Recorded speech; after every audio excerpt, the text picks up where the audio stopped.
Gentlemen, everyone, welcome back to another episode of today's podcast, where nothing's off the table, including our drinks. My name is Alec.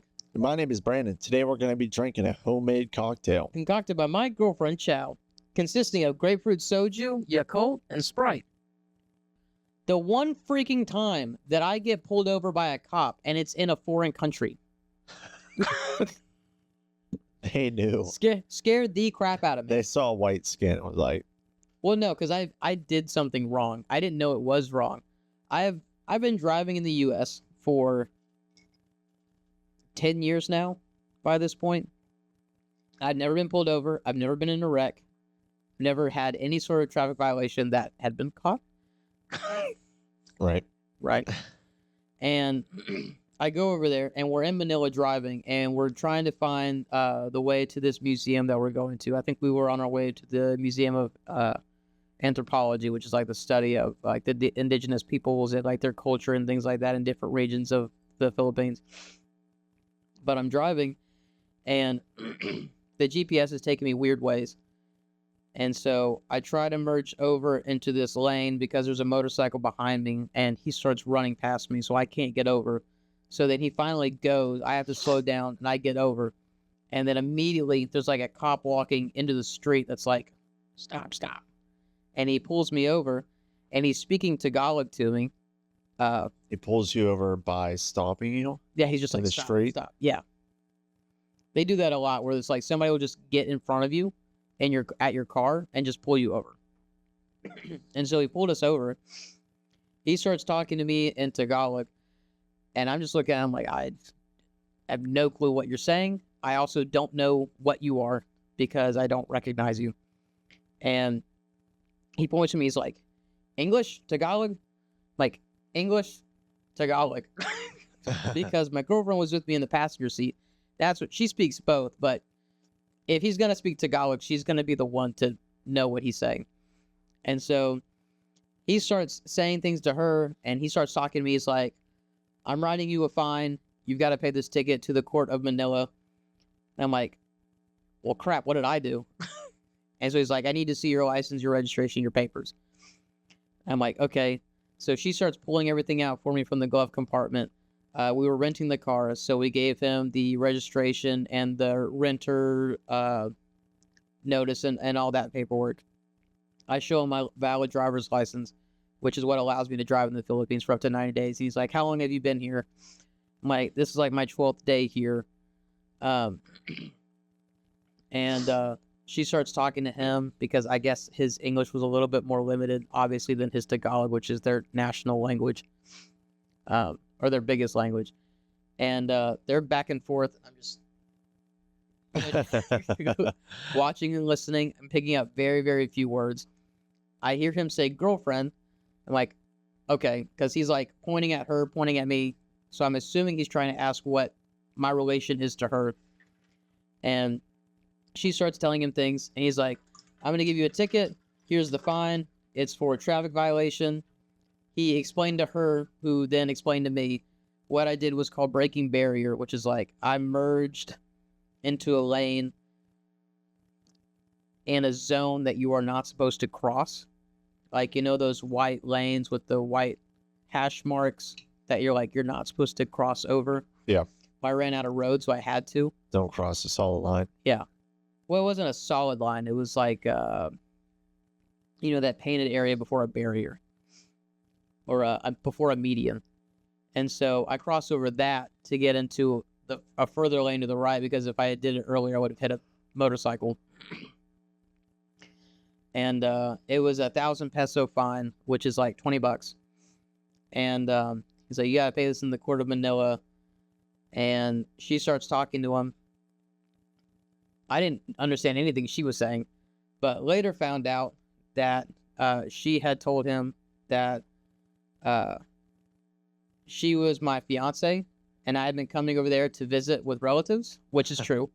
And we were driving around, and I didn't really know the area that well, and GPS was taking us weird ways, which is also true. And that I would be more careful, and that I was still getting acclimated to driving in that area. And eventually he was like, okay. And so He ended up wiping away the ticket, the citation, the warning, everything. He's just like, be more careful. Drive safer in Manila. Don't be dumb. Know what you did was wrong, and everything's fine. But yeah, absolutely. So after that, I felt anxiety every time I got in the car, especially in Manila, because I was like, I don't know if I'm breaking a law right now, and if I get pulled over, I might get screwed. Because originally I was told some of the police there, if they see that you're white, they know you're a tourist, and if you're a tourist, you have money, and if you have money, they'll accept your bribes, and they'll ask you for money. They'll just tell you X amount of dollars to give it to them. And luckily, he wasn't like that. He was a nice guy, nice, probably mid-40s officer. I don't remember his name. And I wouldn't say it if I knew it, to be honest. And he just let us go. That bribery thing is very common in other countries. Yeah. Another thing was that made me uncomfortable. Actually, the other craziest thing that happened to me, not really crazy, but was very strange. We were inside of I think it was called an inasal, which is a restaurant. It's like a chain restaurant. Chicken inasal, I think is what it's called. And my girlfriend and I are sitting there eating our dinner. It's late at night. It's probably 9 p.m. or so. It's open 24/7. And so I'm eating and talking to her. And then all of a sudden, this group of like probably high school or college age kids sitting behind her all get up and they start leaving. Everything's normal. But then this man with this little girl come in, and he starts like gathering up the chicken and the bones on their plate, and he starts like eating it like a squirrel. And it just completely threw me off. So I'm just watching him because he's just eating what's basically like like gross meat and fat that's been left on these bones on this table that these kids have been eating. And he starts like gesturing at me and like stuffing the meat and bones into like a sack, like a little bag. What? And this little girl is following him around. I'm assuming it's his daughter, and I'm also assuming they're homeless. And he's going to each table, grabbing scraps that people have left behind. And at one point, I saw him talking to two probably teenagers, and he's just like gesturing, and they're like, okay. And so they like scoot their food towards him, and he starts taking it and putting it in the bag. And it made me feel really bad, but I also wanted to get out of there because that was uncomfortable to see, and I wasn't sure if he was all right. Yeah. Yeah, like, I don't blame you. I was like, we gotta go. Yeah. Right now. She also couldn't see any of this happening, so that's why she like was confused as to why I was like, Why couldn't she see it? it was behind her. He was behind her. Oh. So he never came up to your table? No. Oh, okay. I'm assuming he did after we left because we had some food that we left over. We had Halo. Incredible food, by the way. And I'm willing to bet he ate that when we left because we had a little bit of it left over. I can't think of really many other crazy things off the top of my head. There's probably some. Before we move on, So, anything else about the Philippines that you want to talk about? Incredible country. I want to go back. The weather is hot. It's very wet. Humid. Extremely humid. More humid than here? Much more humid than here. It's like 85% humidity every day. And averaged over 80 degrees every day. And this is during the rainy season, which is like not as hot as the summertime. They only have 2 seasons, summer and rainy. And each one is 6 months long. But I mean, Starbucks Reserve was incredible. I wish we had more in the U.S. because I don't even want to go back to a regular Starbucks anymore. The quality is just so much better that it's just like, I would be disappointed if I went to a regular Starbucks. Also, the prices are better by a long shot, especially, I guess, because it's in the Philippines. Yeah. The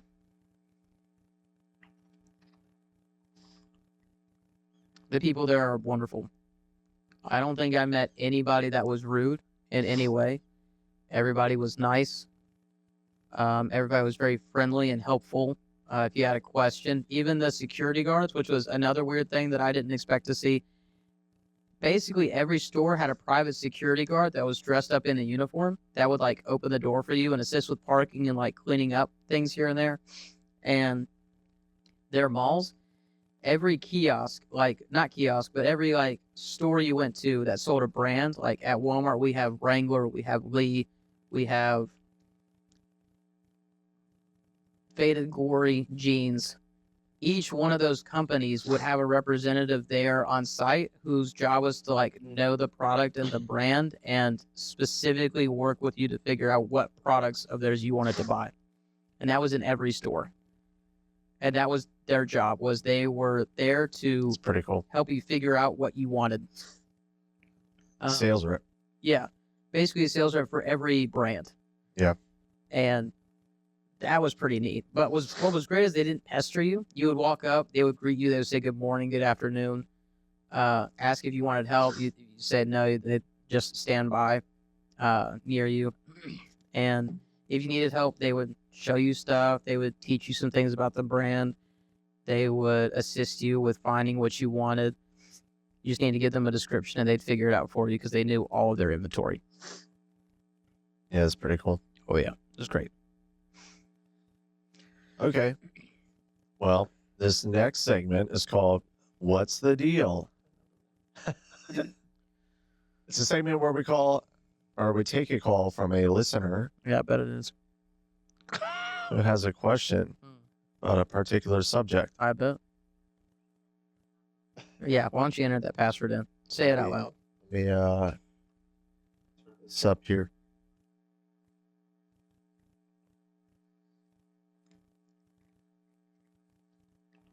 Oh, and the liquor there is really cheap. Sounds like everything there is cheap. Yeah, we bought a large bottle of gin for $1. And we set it on fire and drank it. Voice message. New message. Hey, boys. I got a quick old question for you. What's the deal with Operation Paperclip? Gotta be That's all of that one. seriously? To replay this message, press 1.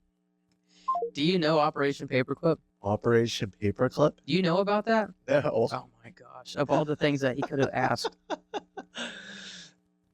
What the heck is Operation Paperclip? I might need some backup just to make sure, just to fact check me. You might pull it up. Operation before he does it. I just want to make sure that I'm right. Just so it's a little bit Pull it up while it impressive if I'm talks. right. It won't affect anything if you pull it up over top of Operation Paperclip was Click a any of them. U.S. government initiative back in the 1940s.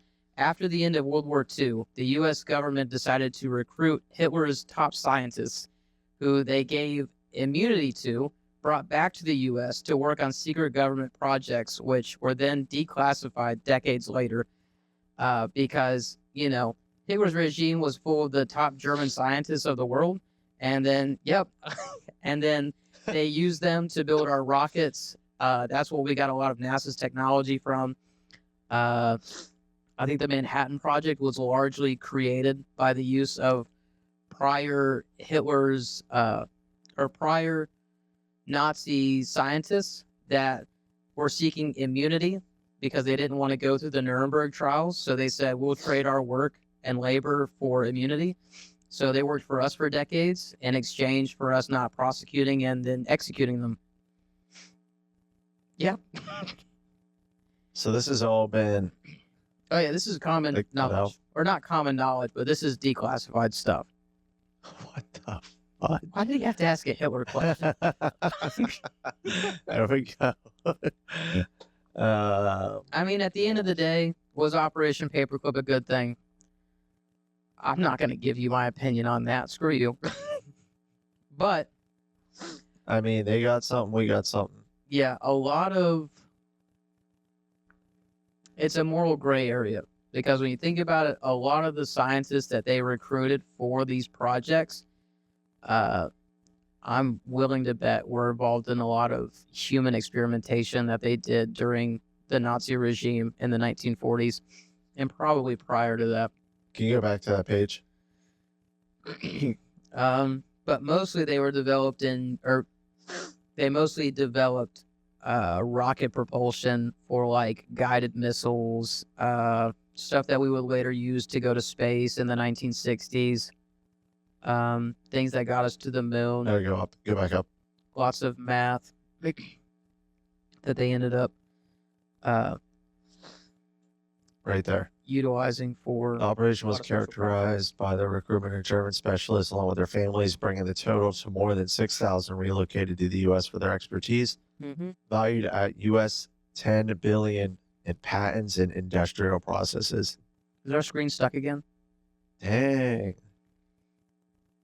Oh my gosh. Yeah. I mean, it seems like it was a worthy investment. It was a big deal.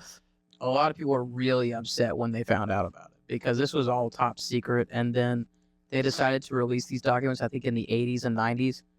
And a lot of people were like, dude, respectfully, what the F, U.S.? You took a bunch of guys that were responsible for the killings of thousands, if not millions, of minorities and underprivileged peoples in Germany and across Europe, and now you're using them to just do rocket math. That's kind of messed up. I mean, And you're not even gonna. were they all? Careful. Were they all? Be careful. Were they all involved in it though? Well, yeah, they were all part of the Nazi Party. That They're was like the freaking whole little. point. They're like little scientists. Little scientists. There's no such thing as a little scientist in the Nazis. Little scientists with their glasses and they're Little- running around in their lab coats, like Little Nazi just scientists. doing whatever someone tells them to do. Why are you looking that up? What? The That's not fudge? relevant. That's not relevant to this at all. How dare you? I mean, you can read up on the JFK. Former V2 pages that rocket came out. scientists ended up leading NASA. That's what it said. So was NASA developed by the Nazis? There was a lot of stuff Who that can the say? Nazis contributed to. Yeah. Had a huge part in, the atom bomb, the hydrogen bomb. A lot of anatomy-based research also. What do you think of it? Of Operation Paperclip? What's the deal with it? I mean, that's what it was. That's the deal with it. What's your opinion? No. That's what the whole segment's I'm about. not going to give a hard opinion on this. I don't touch Hitler opinions. Look, if we were in that time back then, Did we get a lot of beneficial and profitable things from it? Yes. Is it worth letting people who were most likely responsible for killing a large amount of the population and committing genocidal acts and war crimes? I don't know. Probably not. the could've point used- is these scientists weren't the ones killing people though. They were like behind the curtain just doing experiments You don't know that. and You, doing really, calculations. you didn't know about this. How are you making that assumption? The scientists weren't the ones running the internment camps. You understand that most of the scientists had free reign for what experiments they got to run. A lot of their scientific research they just proposed, and if it benefited Germany, that was a plus. And if it, what do you call it? If it worked against the people that were against Germany, also good. So We're talking about people that were fighting for their lives, probably. I doubt it. The Nazis in Germany, the scientists. No, the scientists The in scientists Germany. weren't held at gunpoint. Hitler loved his scientists. Hitler loved the scientists that produced results. Well, yeah, that was pretty much all scientists. No, Name a scientist that Hitler assassinated. exactly. His whole thing was like You wouldn't know. his pro his people. Why would he get his own people killed? He's not Mussolini. He is not or pro his people. Stalin. He killed a lot of his own people, which were Jews at the time. Well, no, Hitler didn't kill people that he considered his people, which Right. were like the Aryans and like the native Germans, or not native Germans, but like what he believed were like pristine Germans. If you were a scientist that was not producing things that could help him, you were probably out. You were kicked out. Why would you pump money into a scientist that wasn't producing things for the war? What are you doing? Everything you're spelling is not spelled right. I don't even know what you're trying to say. He lied. What is Lild? He lied Jews. What? What's happening? What's lilied? If you're trying to give us a message, don't type it What's that Lily? badly. I was trying to say he killed Jewish scientists. That was like one of the big things that. Well, they were Jewish. Hitler didn't include or didn't think of Jews as being people. Yeah. If they were a German scientist that was like non-Jewish, white, most likely blonde, but I'm sure he liked brown-haired people because he had brown hair or black hair, one or the other, then I would find it hard to believe that he would get them killed unless they were actively working against the German government. If they did that, I'm willing to bet he got them killed quickly. If they were not producing results that he wanted, I doubt he would cared not about have liked them. Not like them and would have gotten them killed are two different things. That would have hurt his image to the German people. I doubt that His big, all these scientists were like killing a lot of people in their experiments. all of them. They seemed Sure, like they were probably not. weapon producers, and that Yeah. we wanted. That's a gray area because most of them were working at least against our government It and does other not- European It governments. does not sound like we recruited the scientists that like designed the gas chambers. I don't. We think do that's not true. have gas chambers. Well, yeah, we don't use them. They're a war crime. Yeah, exactly. So Wait, we would no, have no actually, go back. use. Go back. We would have no use for Go these back. scientists. Go back to the Wikipedia. By the way, why'd you pick Wikipedia of all the things to click on? Of all the Most things. unreliable. No, stay. Aviation and chemical and biological warfare. Scientists taken were involved in those. So they probably did develop the gas chambers. Synthetic fuels, medicine, other fields. I mean, rocketry was definitely one of them. Aeronautics. It seemed like that's what they- aeronautics was probably the That's biggest what thing. they produced from it. That's not what they were involved in prior. Why to the heck joining. would you get the freaking gas chamber guy to jump in on aeronautics all of a sudden? It wasn't aeronautics. It was most likely other types of biological warfare that we were utilizing at the time, like gas bombs. We were all racing. Yeah, exactly. most likely We were all racing towards bombs, Most likely like napalm. new bombs. So it's a gray area because we were using Nazis to develop weapons of mass destruction to use on other countries, and in return saying, we'll forget your crimes against the U.S. government, other European nations, and most likely your contributions to mass genocide. I mean, is that a big trade-off? Or is that a worthy trade-off? I'm just saying, I don't think we were recruiting the bottom of the barrel guys. I think we were recruiting like scientists who were So you're saying you want genius Nazis? no, That's what you just said. bottom of You the don't barrel meaning like the Dumb people who Nazis? were killing like actively involved in killing thousands, if not hundreds of thousands of people, tens of thousands. So you're saying I'm saying the It's scientists that fine. were designing weapons and looking into different, I don't know, the different fields like aeronautics and freaking rocketry, space. So you're saying it's fine that we didn't recruit bad Nazis?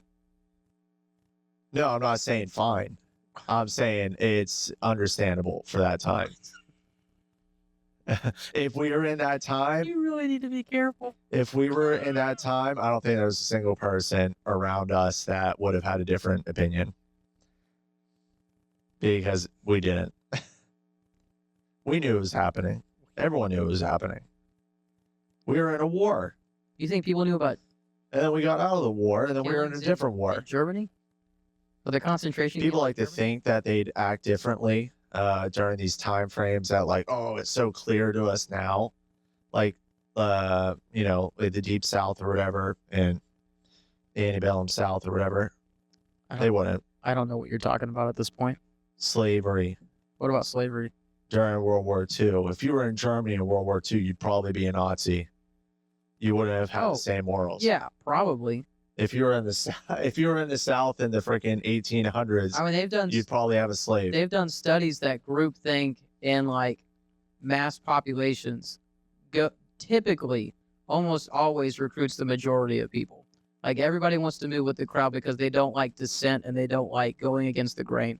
Especially in Germany with the kind of livelihood that you were rallied against. It's almost like honestly, it could have happened to us during the Great Depression.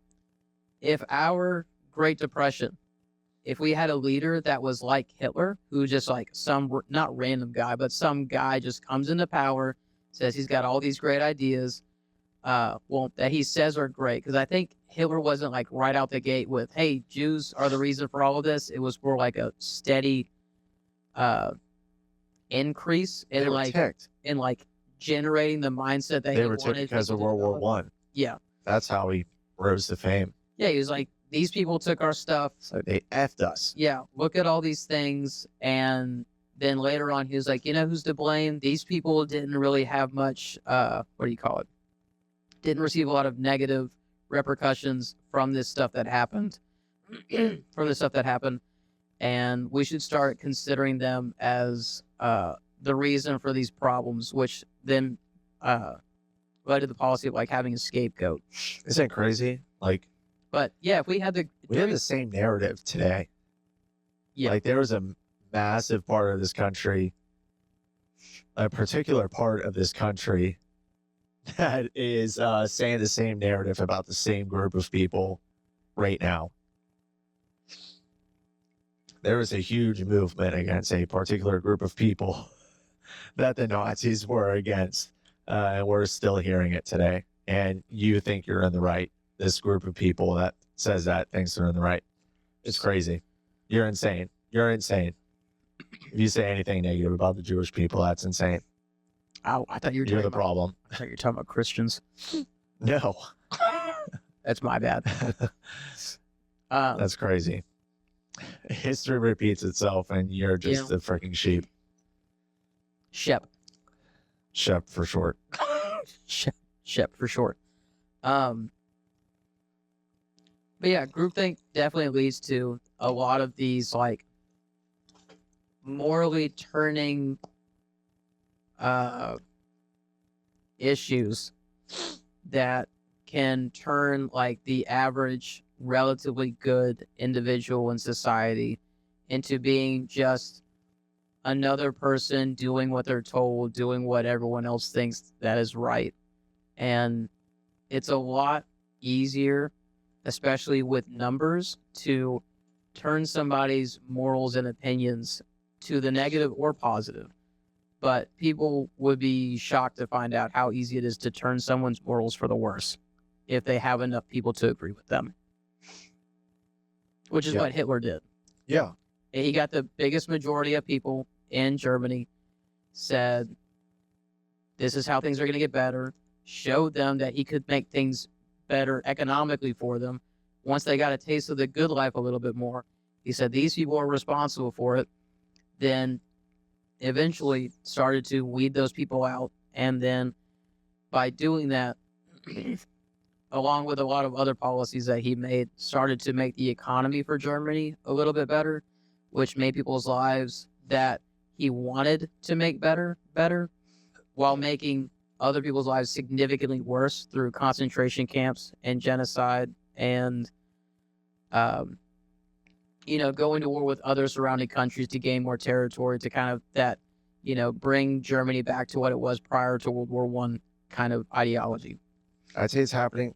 I'd say it's happening today. Like, if you have a big enough group of people saying one thing, everyone jumps on it. And it's literally happening with the Jewish people again.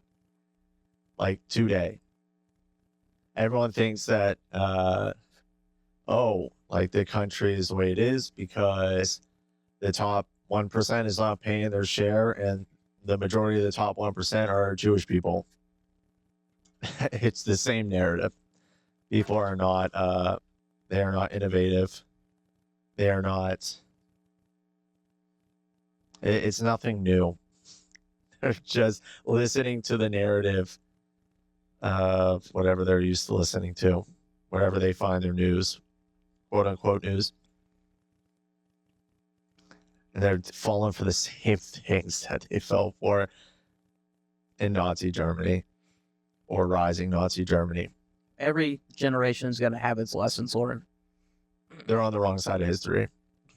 Did you watch the debate? No, I was in the air whenever it was going on. I didn't even know it was happening until I got back. I haven't seen it yet. Did you see any? To be clear, I've any only clips? been back for like 2 days. See any clips of it? I saw one clip of Trump and Biden arguing over whose golf stroke was better. That's the only clip I've It's seen. so stupid. He was talking about how he's won some PGA championship or club championships or whatever, and then Biden challenged him to a game of golf. And I don't know what a handicap is, but he kept saying his handicap was Biden like said he has like six, a handicap and then- is 6. and then Yeah, 8, exactly. and then it went up to 21 after he said 8. So I don't know what a handicap is because I don't know anything about golf, but from what I could piece together out of context, I think a lower number is better. Look, someone could tell, like a fact checker could tell me that the Biden that was on that stage for the debate was an animatronic at Disney design, and I'd believe it. No doubt about it. Like, it looked not real. It looked not alive. Well, it's probably a lot of makeup that they put on him. It's insane. I'm willing to bet they do that with. I wonder how many drugs they freaking like pumped him full of just to be able to stay on stage for 2 hours. They had they did have a break in halfway. I don't know if they would have made it after the break. Yeah, it was I don't know. Both sides, it's just like a dude arguing against a dementia patient arguing. It's insane. That the dementia patient is not who I want leading the country. They went to the nearest retirement home, grabbed the nearest dude in a wheelchair, and freaking put him on stage. That's what it looked like. So, some lessons learned. Lessons learned. The Philippines is a wonderful country that people should visit. My wonderful girlfriend Chow is an incredible person who I love very much. And her family. And her family. Her family is also incredible. I love every single one of them. Can't wait to go back. I hope to try even more things next time. I'm excited to meet any of them, especially Chow. Who you are? Yeah. Yeah. Oh yeah. All of her family is incredible. I didn't meet a single person that I didn't like or get along with. I got along with everybody that I talked to. Philippines is great. Groupthink is dangerous. Right. My girlfriend Chow is incredible. Try new things. Balut may sound terrible. It's not that bad. I know that's probably like a moral thing for some people, especially vegans and vegetarians. Please don't come at me. It was delicious.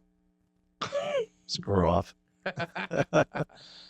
Vegans. Yeah. Try to enlarge your boundaries as a person.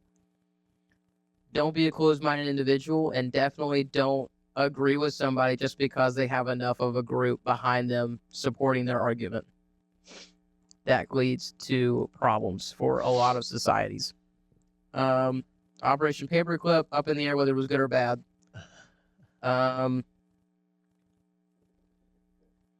Ube is one of the best vegetables on the planet. I think we can agree on that. Yeah, it's amazing. Root vegetable, I guess. I'm not really sure what it's classified as. You got anything else? Don't drive in the Philippines. Don't drive. Oh, unless you're really used to it. Don't do drugs either. Don't do mo. While this was also happening with Alec, I myself got rear-ended. Again. And Second car totaled for the second time within a 30-day span. So I am 2 out of 3 cars out of commission. One of those car wrecks, the person did not have insurance. So it's just, it has not been fun. I was there for that. No. That one does have insurance, and we are actually figuring it out. Oh, that's great. Well, never mind then. The one that happened more recently while you were gone, I think we might have to take it to court. Oh. It's not going to be fun. But I just want my van fixed, man. Your what? I want my van fixed, man. My van. My van. I heard my fan picks. I just got a freaking hitch receiver installed on it. That's they dropped you off to get that fixed. Gosh, man.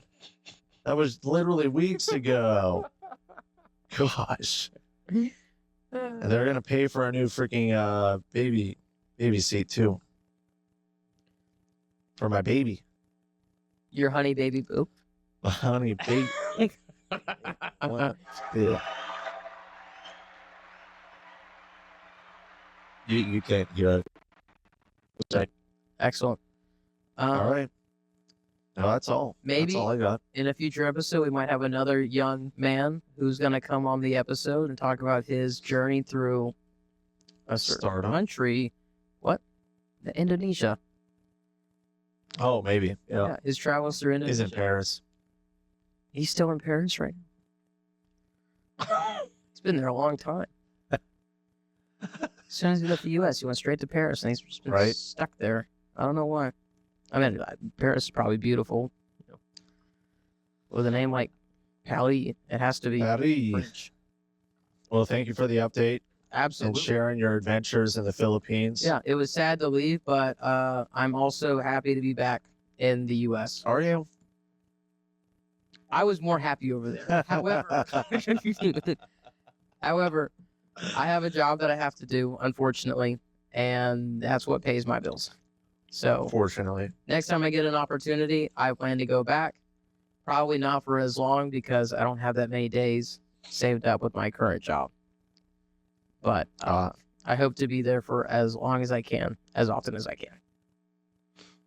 Well, everyone, have a good week. Look up Love you. yeah, Stay safe. Look up Operation Paperclip. Look up Operation Paperclip. Make up your own opinion for yourself, and please don't ask me mine. There you go.